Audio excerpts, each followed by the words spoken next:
74% hate their job in America. Now, there is not much different when you come to Europe. The majority of people don't like what they're doing because they're really not doing it because they didn't have a goal and they followed this goal.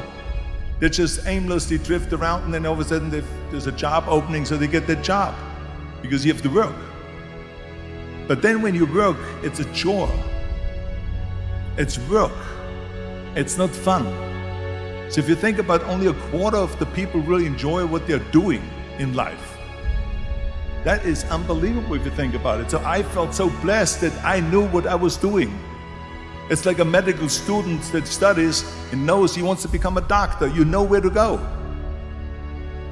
So I knew where to go. You see, if you don't have a vision of where you go, and if you don't have a goal where you go, you drift around and you never end up anywhere.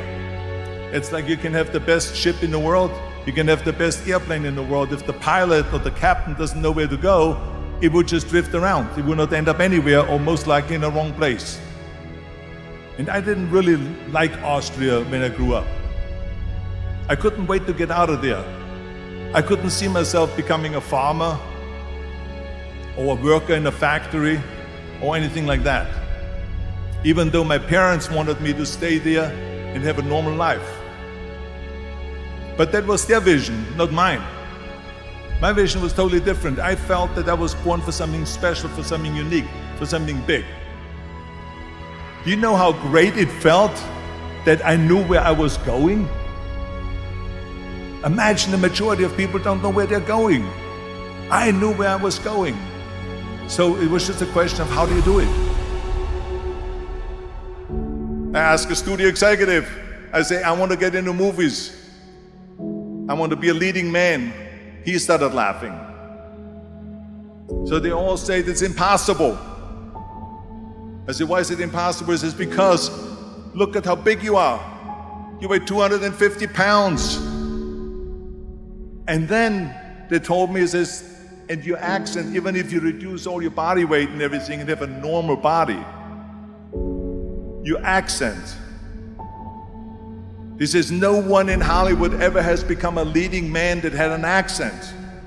Doesn't happen. They said, no, you see, it's impossible. And plus your name who can pronounce Schwarzenegger or something like that.